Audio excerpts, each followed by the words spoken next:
Добрый день всем, кто нас слышит и видит. Сегодня, 18 апреля, четверг, в Уфе 16 часов 30 минут. В эфире программа «Аспекты мнений». У микрофона Разиф Абдуллин. Мой собеседник, адвокат Ильнур Суюндуков. Он защищает Фаиля Алсынова. Напомню, он внесен в список экстремистов и террористов. Здравствуйте. Здравствуйте. Напоминаю, что программа идет в прямом эфире. Пишите комментарии, вопросы нашему собеседнику.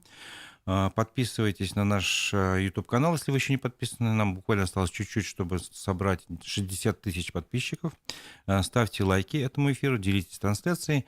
Расшифровку беседы вы увидите позже на сайте, вернее, на нашем канале в YouTube и на нашем телеграм-канале «Аспекты Башкортостан». Также предлагаю всем, кто хочет помочь нашей редакции в нашей работе, финансово помочь. Это можно сделать с помощью сервисов Boosty и Donation Alerts. Ссылки смотрите в описании к этой программе. Ну, вот не успели мы еще начать программу, уже первые вопросы, первые комментарии, они, значит, вот звучат в том ключе, мы ждем хороших новостей. Я напомню, что сегодня Верховный суд Башкортостана рассматривал апелляционную жалобу по делу Фаиля Алсынова. Какое решение принял суд? Сегодняшнее судебное решение суда апелляционной инстанции для нас, в принципе, не стало неожиданным. Мы такой исход дела предполагали.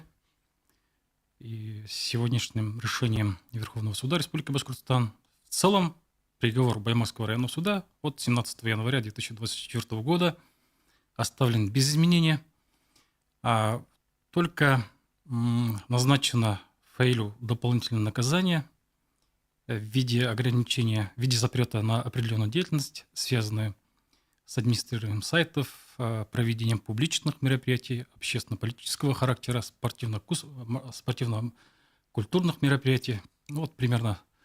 То есть назначено только дополнительное наказание. В целом, поданные нами апелляционные жалобы, они оставлены без удовлетворения.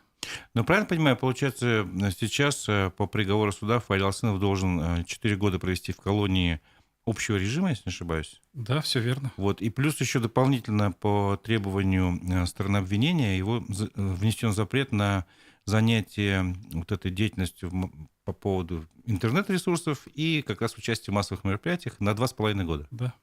А вопрос от нас сразу тоже возникает. Эти 2,5 года имеется в виду после того, как человек выйдет из заключения? Да, после отбытия основного вида наказания, то есть после лишения свободы. Потому что, находясь в колонии, невозможно же этим заниматься. Конечно. Понятно. Как проходил процесс? Почему Фаиля не привезли в Уфу? Ну, это такая обычная практика. В суде апелляционной инстанции все осужденные, они участвуют посредством видеоконференц-связи, находясь в следственных изоляторах, а адвокаты участвуют непосредственно в зале судебного заседания суда апелляционной инстанции. Угу. Это обычная практика, тут ничего нового такого нету. Процесс, насколько понимаю, был закрыт, и судья объяснил, почему. Ну, изначально судьей Верховного суда Валеевой было вынесено постановление о назначении судебного заседания суда апелляционной инстанции в закрытом режиме по тем же основаниям, которые наличествовали при рассмотрении дела в суде первой инстанции. Понятно, понятно. Что говорила сторона обвинения в этом процессе? Какие аргументы они приводили, что вот почему вот эти дополнительные наказания были вынесены? Ну, апелляционное представление они внесли после вынесения приговора. Но они обосновали тем, что Фаиль занимает активную жизненную гражданскую позицию, и в некоторой степени, конечно, это мешает нормальной общественной жизни, скажем так. И вот поэтому они внесли такое апелляционное представление. Но это их право. То есть я правильно понял, что человек, который занимается общественной политической деятельностью, он заведомо занимается каким-то неблаговидным делом? По мнению прокуратуры? Да, по мнению прокуратуры выходит так. Интересно, очень интересно. На что было рассчитано ваше, ну, не знаю, действие вот, защиты, алгоритм? Что вы хотели сказать суду? На какие аргументы, на каких аргументах настаивали? Вообще ваши действия какие были? Ну, начнем с того, что сразу после открытия судебного заседания, в ходе подготовительной части судебного заседания, мы заявили отвод председательствующему судье. Ну, изначально такая у нас последовательная позиция, и Фаиль об этом говорил. И я неоднократно заявлял при рассмотрении дела в Баймакском районном суде о том, что судейскому сообществу Республики Башкортостан, судейскому корпусу Республики Башкортостан мы не можем доверять. Почему? Объясните. Ну, дело в том, что дело инициировано и возбуждено на основании заявления главы республики и на основании руководителя аппарата администрации главы республики. И в этой связи у нас как бы объективно наличествует сомнения в объективности и беспристрастности судей. И в этой связи мы последовательно заявляли такое ходатайство. Но ведь наверняка аргументы судьи в том, что у нас в России независимая судебная система, и типа никто на них не влияет. Наверное, такой аргумент, я так полагаю, как бы формально. Да, формально, да. Но поскольку у нас есть такие объективные сомнения, но в целях защиты, конечно, мы должны были заявить такое ходатайство. Мгм. Я изначально говорю, что вообще в этом судебном разбирательстве нам надо было добиться соответствующих условий для объективного и справедливого рассмотрения дела. К ним вы относите как раз рассмотрение в другом регионе, да? Да, конечно. То есть, как только мы зашли в Баймакский районный суд, в первом же судебном заседании мною было заявлено ходатайство об изменении территориальной подсудности дела. Мы просили, заявили такое ходатайство, чтобы дело передали в город Магнитогорск, поскольку понимали, что все будет несправедливо, незаконно, необъективно. Ну, так и случилось. Для того, чтобы было понимание, о каких условиях я говорю, давайте вот зададимся вопросом, вот, чтобы наша позиция была понятна, ну, вплоть до домохозяек, скажем так. Без соответствующих условий вы можете выращивать овощи и фрукты? Без соответствующих условий вы можете приготовить нормальную еду? Ну и в том числе мужчина. Без соответствующих условий вы можете построить дом, посадить дерево? Ну вот. Также здесь. То есть без соответствующих надлежащих условий для объективного и справедливого рассмотрения добиться каких-то результатов практически невозможно. Я напомню, мы же с вами встречались еще, если не ошибаюсь, в феврале. Вот, и тогда вы рассказывали то, что меня поразило, что когда дело Фаиля Алсынова вообще начиналось только и велось, уже тогда были допущены нарушения различные, в том числе когда доводили до сведения вашего подзащитного, что дело идет не с самого начала, а через какое-то время, там, и другие моменты. Все вот это, вы же наверняка указывали суду вот на все вот эти нарушения. Да, указывали суду. Можно на этот вопрос я также отвечу примером. Потому что на тот момент, когда мы с вами встречались в феврале месяце, у нас как бы не было еще апелляции, еще приговор не вступил в законную силу. И поскольку у нас сегодняшним судебным заседанием, после сегодняшнего судебного заседания приговор вступает в законную силу, я могу говорить дополнительно о каких-то вещах, о которых ранее не говорил. Вот когда мы заявили ходатайство в Баймакском районном суде о назначении повторной экспертизы по мотивам того, что были нарушены все мыслимые и немыслимые нормы, процессуальные нормы, была нарушена методика проведения экспертного исследования, я свое ходатайство в форме консультации направил одному своему товарищу. Он работает тоже в судебной системе, но в другом регионе. И он занимает такую позицию, скажем, чуть выше судей районных и городских судов. Угу. Он посмотрел мое ходатайство и сказал: ты их буквально раздел. Вот. И судье ничего не останется, кроме как обосновать такими типичными банальными формулировками о том, что заключение эксперта составлено надлежащим лицом, обладающим специальными познаниями в области текстовых исследований, после предупреждения об уголовной ответственности за задачу заведомо ложного заключения. Такие типичные формулировки. Юристы и адвокаты знают о таких формулировках. Но стоп, мы же не говорим о том, что заключение эксперта выдано ненадлежащим лицом, без предупреждения об уголовной ответственности за задачу заведомо ложного заключения и так далее, и так далее. То есть у нас претензии конкретные, определенные. То есть А судья в итоговом решении все наши доводы она обошла буквально вот одним предложением. То есть заключение составлено в соответствии с требованиями статьи 204 Уголовно-процессуального кодекса Российской Федерации. То есть никаких оценок по существу заявленных нами ходатайств, наших доводов суд в принципе не дал. Вообще, если следствие ведется с нарушениями, имеет ли право это дело вообще доходить до суда или нет? Ну, с точки зрения закона нет. То есть я правильно понимаю, что если бы у нас было бы, ну, скажем, правовое государство на все 100%, без всяких там каких-то изъянов, да, то судья бы сказал, ага, тут во время следствия были нарушены процессуальные нормы, все, дело заворачиваю, извините, либо вы поправьте все эти нарушения, либо не приходите больше с таким делом вообще. Ну, до поступления уголовного дела в суд уголовное дело проходит через определенный фильтр, то есть Ну, то еще прокурор должен посмотреть, да? да, следователь завершает расследование, формирует материалы уголовного дела, передает для проверки сначала руководителю своему следственного отдела, после проверки руководителем следственного органа дело передается прокурору. То есть через определенный фильтр все равно проходит.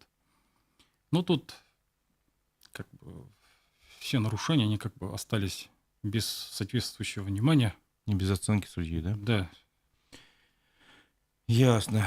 Спрашивают, теперь Фаэлю, видимо, будут его куда-то этапировать, раз приговор вступил в силу. Куда, известно, неизвестно еще? Естественно, после вступления в законную силу приговора осужденный будет подвергнут к этапированию в колонию. Но пока куда конкретно мы пока не знаем, но готовим свои документы для того, чтобы все-таки он отбывал свое наказание на территории Республики Башкортостан. То есть у нас есть колонии определенные на территории Башкортостана, и в целях, видимо, наверное, интересов родственников, чтобы могли хотя бы как-то встречаться, там, передачи передавать проще. Понятно. Но это будет какое-то ходатайство, и когда примерно вы сможете узнать, что будет с его судьбой, то есть какое будет приношение, какие сроки примерно? Ну, я по срокам сейчас не могу сказать, но я к нему, скорее всего, попаду только завтра. И, соответственно, все необходимые документы мы сделаем и, соответственно, подадим. Как Фаиль воспринял решение суда? Я также считаю, что для него стало ничего неожиданным. Как бы мы готовились к этому. Сначала, конечно, обговаривали разные варианты. Но в качестве приоритетного, скажем так, рассматривался именно сегодняшнее решение. Понятно. Что вы знаете о ходе баймакского дела? Я думаю, этот вопрос тоже закономерный, потому что он косвенно, прямо или косвенно связан с делом Фаиля Алсынова. Именно после оглашения приговора все вот эти вот события и начались. Что-то вам известно о ходе этого расследования, следствия?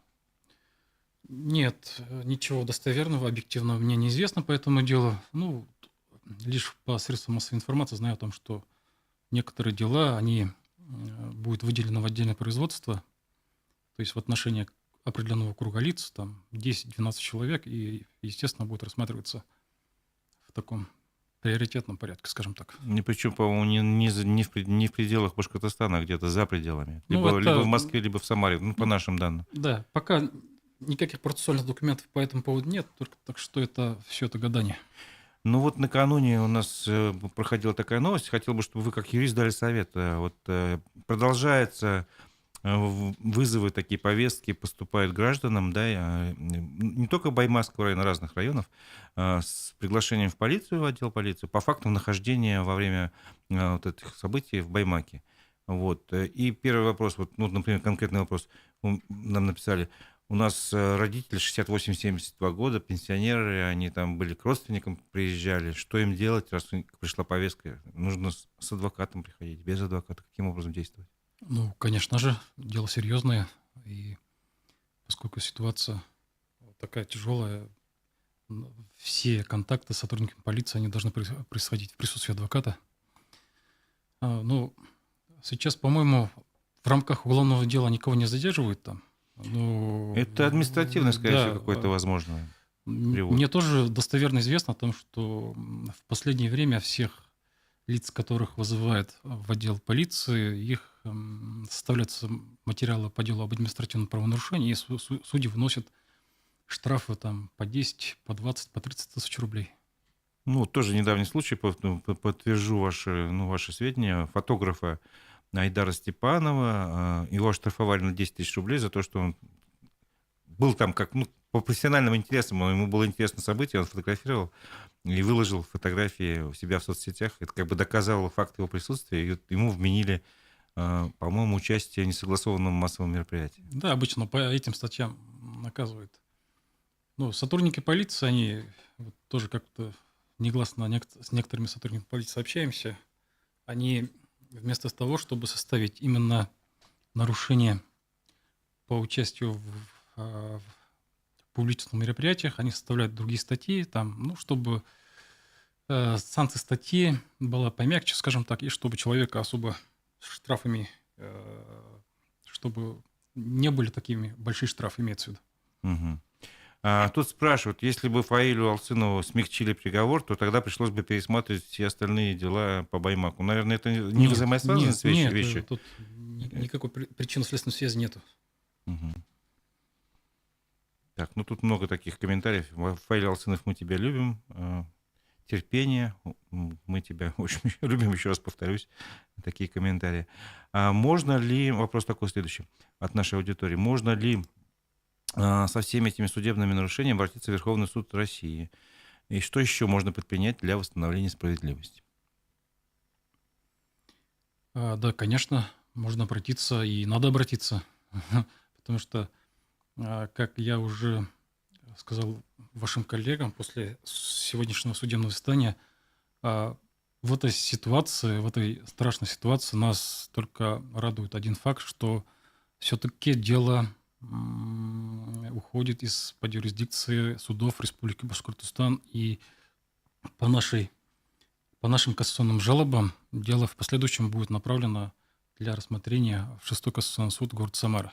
Мгм. Поэтому все-таки, я думаю, найдутся компетентные и высококвалифицированные судьи, которые скажут свое мнение. И, естественно, надеемся на положительный исход дела. Еще вопрос. Перед заседаниями суда в Баймаке вы собирались ходатайствовать о проведении процесса, в том числе на башкирском языке. Было ли такое ходатайство? Если да, то что вам сказали? Да, конечно, такое ходатайство было заявлено по мотиву того, что когда мы перешли к исследованию доказательств стороны защиты, то есть заявляли свидетели защиты, то есть они все в совершенстве владели башкирским языком. И, исходя из интересов этих свидетелей, заявленных наших свидетелей, было заявлено такое ходатайство, но было удовлетворение данного ходатайства было отказано. А на каком основании? Судья указал, что согласно федеральному конституционному закону о судебной системе Российской Федерации, все судебные разбирательства в уголовном судопроизводстве осуществляются на русском языке. Угу. Понятно. Ну, у нас же вроде республика, как бы, где в Конституции, насколько я не ошибаюсь, написано, что государственными языками республики являются русский и башкирский. Я с вами полностью согласен. И исходя из этих критериев мы подали такое ходатайство. Но суд принял такое А решение. вообще в практике судебной как решаются такие вопросы, если подзащитный, например, исключительно только башкирский понимает? Обычно в таких случаях, выяснение вопроса, владеет ли подсудимый русским языком, не нуждается ли он в переводчике, это основополагающие вопросы. И, естественно, если человек не владеет русским языком, то ему предоставляется переводчик. Угу, понятно. Ну, странно, конечно, было услышать вот этот ответ, что... Хорошо. Что можете прокомментировать случай, вот резонансный случай, который стал известен, по-моему, даже на всю Россию, когда наказали мальчика 14-летнего за какую-то там наркотическую статью, за попытку сбыта, еще что-то в этом духе. Там по закону ответственность должна была наступать 16 лет, а ему в момент задержания было 14. И он провел даже 2 года в СИЗО. несмотря на это. Только где-то, говорит, на 9-й стадии процесса какой-то 9-й судья понял, что у него возраст не совпадает, он не подлежит ответственности. Что происходит? Ну, это, конечно же, вопиющий случай. Это нарушение всех процессуальных норм, это нарушение уголовного закона, прежде всего. Но у нас, к сожалению, система правосудия, она ориентирована, заточена на то, чтобы человека наказать. Даже в приватной беседе с некоторыми судьями, когда возникают такие пограничные ситуации, можно человека оправдать, либо осудить. Они всегда выбирают последний вариант. Они говорят, что так проще. Если человека оправдать, начинаются разбирательства, начинаются проверки на предмет коррупционных факторов, на предмет выяснения. То есть в случае оправдания в отношении судей проводится определенная проверка. Вот. Поэтому они и сами говорят о том, что нам проще человека осудить. Но эта система, она, скажем, традиционная идет со сталинских времен, что ли, я понимаю, или, может быть, ошибаюсь, какие-то, может, планы стоят там, вот вам нужно минимум 99% обвинительных приговоров вынести, можно 1% это допускается, а там 5% это уже все, будем проверять. Да, система выстроена таким образом, чтобы человека, я еще раз повторюсь, человека осудить. Но вот когда я начинал работать адвокатом, все-таки у судей было определенное уважение к процессуальным законам. А сейчас такого уважения, к сожалению, нету. Они смотрят, человек совершил такое, ему вменяется такое-то преступление, такой-то эпизод, естественно, человека надо судить. А то, что допущены какие процессуальные нарушения, это не исключает их виновность и не освобождает их от уголовной ответственности. Примерно вот с таким принципом, таким алгоритмом они руководствуются. Интересно. Мне кажется, важна справедливость, соблюдение всех процедур, иначе мы можем так далеко уйти. Вот пример с мальчиком показывает. Да, совершенно верно. Это же права 14-летнего ребенка нарушены конкретно. Да, совершенно с вами согласен. Но тут как бы комментарий даже излишне. Хорошо, а в данном случае с ребенком, человека как бы несправедливо держали в заключении, да, он там наверняка у него сейчас есть решение уже, которое его реабилитирует. Вот. Кто-то будет наказан? Там же большая цепочка, давайте посчитаем. Там следователь, там его начальник следователя, потом прокурор, который должен был контролировать процесс, судья, который принял решение в первой инстанции, в апелляционной инстанции решали, в кассации, еще раз в апелляционной. Там 9, по-моему, только на 9 уровне кто-то посмотрел, слушайте, а он, кажется, в паспорте у него день рождения другой. Вернее, тот, который не положено вообще судить. Да, конечно, согласен с тем, что должностные лица, которые допустили указанное нарушение, которое повлекло такие тяжкие последствия для несовершеннолетнего лица, они должны быть наказаны. Тут и со всеми вытекающими последствиями, с обращением законных представителей вот этого несовершеннолетнего лица, с обращением в суд о взыскании морального вреда, о компенсации морального вреда. Естественно, вся эта цепочка должна быть наказана. А что закон предусматривает? Какую ответственность? Я, к сожалению, сейчас не могу комментировать. Если в отношении судей там отстранить могут от работы? Или просто... Да, конечно. Могут прекратить статус судьи. Могут даже лишить статуса судьи, да? И а если следователь, то, наверное, статуса следователя? Или как? Нет, следователя могут уволить. Просто уволить могут? Да. Понятно. Потом уже в регрессном порядке... Прокурору как что-то грозит? Должно грозить. Какое-то служебное несоответствие, да? Конечно, возможно. конечно. Хорошо, тут спрашивают, а что с экспертизой перевода текста про Карахалык? То есть вы же оспаривали эту экспертизу? Сделали повторную, не сделали? Что вот с этой темой? Все события в сегодняшнем судебном заседании, они развивались вокруг темы назначения повторной экспертизы, поскольку эту экспертизу мы еще в суде первой инстанции оспаривали. Вот. И в сегодняшнем судебном заседании также заявили ходатайство о проведении повторной экспертизы с приобщением своего заключения специалиста. Наше заключение, оно полностью опровергает выводы первоначальная экспертиза, то есть экспертиза, которая была проведена в рамках расследования уголовного дела. А, это заключение специалиста у нас на 60 листах. В заключении писали доктора наук, и, соответственно, посредством данного заключения специалиста мы вновь в суде апелляционной инстанции заявили ходатайство о проведении повторной экспертизы. Ну, было отказано. Было отказано. Но есть основания какие-то или тоже? Ну, пока мотивировочную часть сегодняшнего решения суда мы не получили. Апелляционное определение, оно было оглашено только в резолютивной и вводной в резолютивной части. И когда мы получим мотивированное решение суда апелляционной инстанции, конечно, будем все это указывать. Какой срок дается на это время? На изготовление мотивированного решения суда апелляционной инстанции отводится срок в течение 5 рабочих дней. 5 рабочих дней? Да, 5 суток, да. Понятно.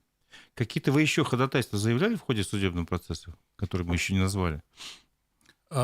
Имеется в виду в сегодняшнем судебном заседании? Сегодня. Да, конечно, мы заявили ходатайство о вызове и о допросе эксперта Сулеймановой и переводчика Хужахметова. Так, какая реакция? Ну, нет, все это было в рамках обсуждения нашего ходатайства о проведении повторной экспертизы, оно было отказано.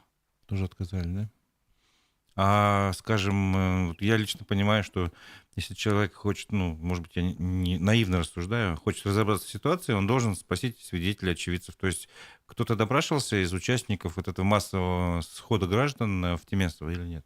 В ходе судебного процесса?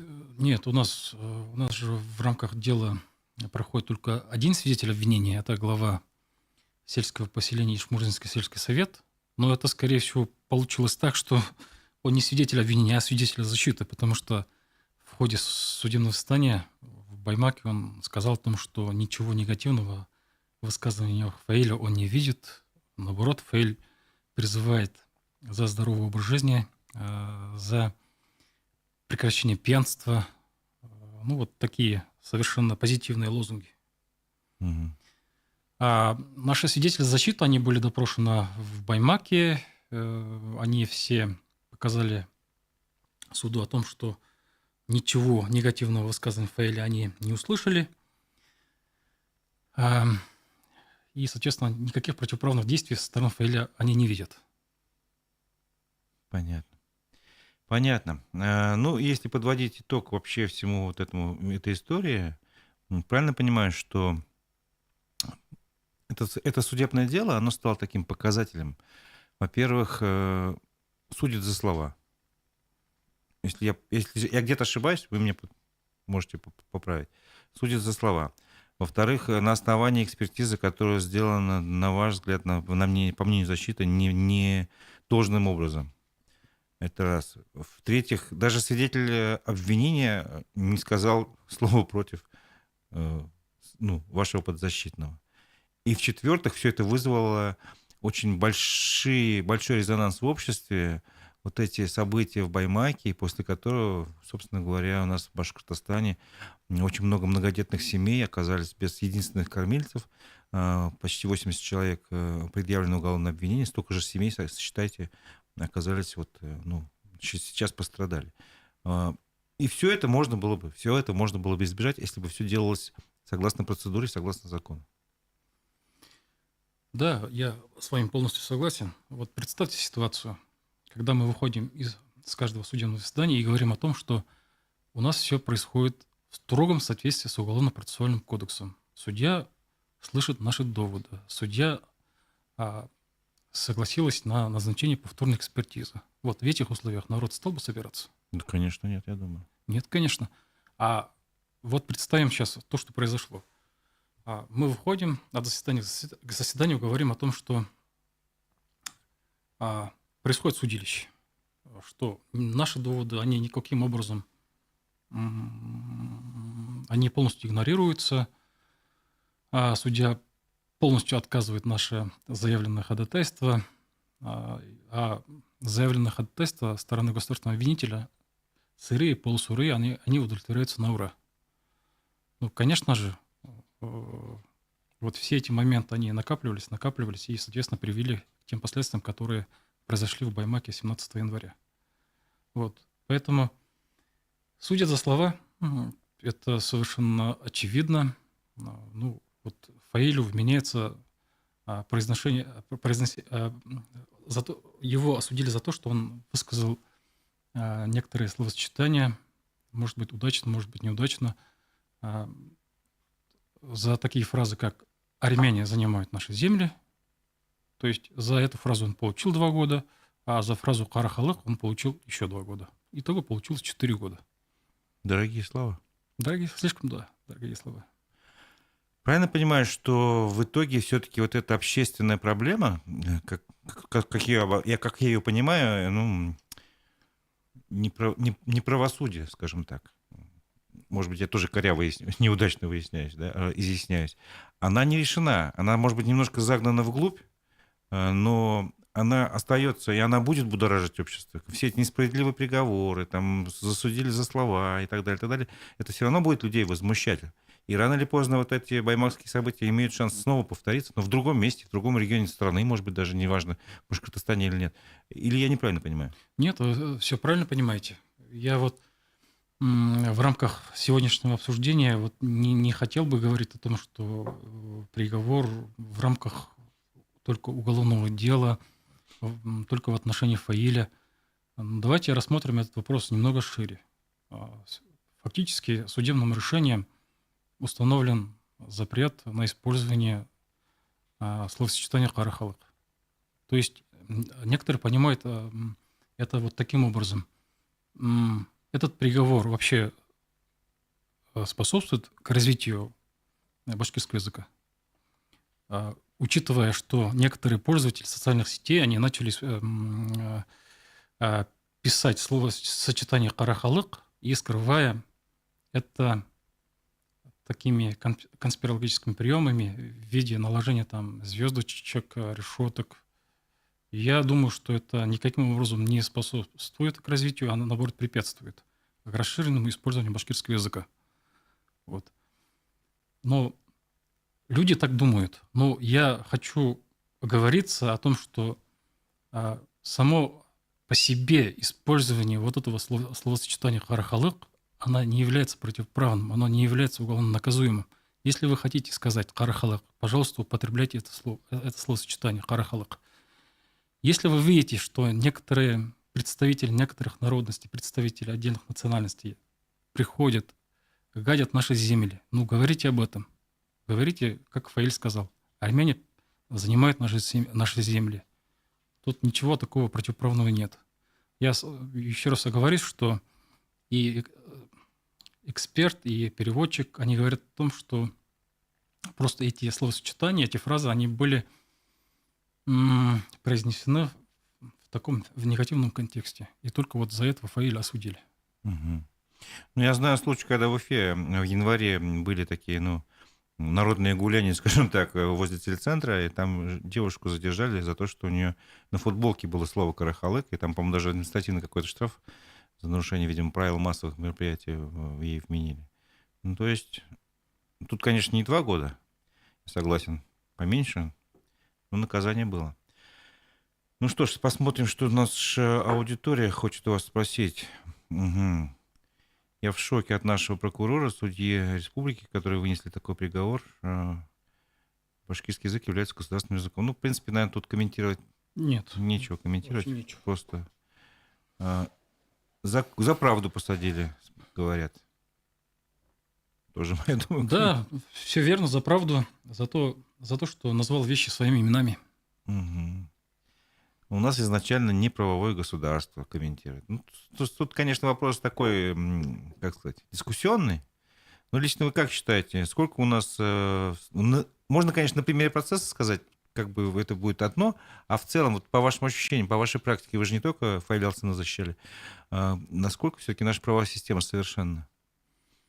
Или несовершенна? Нет, несовершенно, поскольку я уже как бы высказался по поводу этого, что если стоит вопрос либо человека осудить, либо оправдать, либо уголовное дело прекратить в отношении него, то выбирается, конечно же, осудить. А почему не обращают внимания на нарушение процессуальных норм? Ваше объяснение. В чем дело? Я понимаю, допустим, когда говоришь о каких-то событиях в системе МВД, там говорят палочная система. То есть вот вам план, чтобы было столько-то правонарушений, чтобы не было впечатления, что мы не работаем. Вот нужны показатели. А в судебной системе что происходит? Ну, в судебной системе такая же. Там Примерно тоже есть палочная да, система да, конечно, такая же какая-то? система, потому что рейтинг судьи определяется стабильностью принятых ими судебных решений, так что у них тоже как бы... Если приговор отменяется, естественно, рейтинг судьи снижается. Но ведь есть достаточно большой шанс, если бы, скажем так, ну, быть оптимистом, да, что в кассации решение не устоит. Есть шанс? Конечно, есть шанс. Вот. В этом случае что судье грозит? Ну, возможно, я не могу сказать, что... Пальцем просто погрозят? Да, да, можно и так сказать. Но любая отмена судебного решения – это, конечно же, минус для судьи. Ясно. Ну, действительно, только надо наставить на независимые экспертизы, и эксперты несостоятельны, вас поддерживают слушатели. Вот. Посадили за то, что он умный, за него и за ним пойдет карахалык. Ну, тут, видимо, все-таки надо уточнить термин карахалык. Я лично понимаю, что это простой народ. Вот в моем понимании, я, конечно, могу тоже ошибаться по-своему. Да, совершенно верно. Это люди, которые не заняты с такой интеллектуальной деятельностью, которые Ну, может быть, в рабочие, трудовые русском языке мигранты. простолюдины, можно слово Да, такое использовать. черный люд, да. Черный люд, да. Ясно. Ну что ж, все-таки давайте завершим на какой-то, может, оптимистичной ноте, что все-таки есть шанс, что Фаиля Алсынова либо смягчат наказание, либо, может быть, условно накажут, если все-таки воспримут ваши доводы защиты, что были очень много процессуальных нарушений в ходе следствия, и не было проведена повторная независимая экспертиза, которую вы считаете проведена ненадлежащим образом. И вот это все оставляет шансы надеяться. Или я не прав? Да, конечно, поскольку заключение экспертизы является основным доказательством вины Фаиля, там в деле других доказательств нету, только заключение вот экспертизы Сулеймановой. Естественно, мы работаем над тем, чтобы все-таки добиться проведения повторной экспертизы, чтобы вот мы сегодня представили суд заключение специалиста. Я уже говорил о том, что специалистами в этом случае выступили доктора наук, а Сулейманова, она имеет лишь филологическое образование, высшее филологическое образование, без ученой степени. И, естественно, даже на первый взгляд ее заключение экспертизы я не могу назвать заключением экспертизы, потому что там очень много противоречий. В некоторых местах используется слово «забирают наши земли». В некоторых местах используются совершенно противоположные значения этого слова. «Отбирают», «забирают». Вот такие глаголы.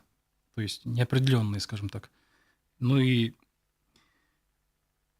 вот если вот сравнить заключение эксперта Сулейманова и заключение специалиста,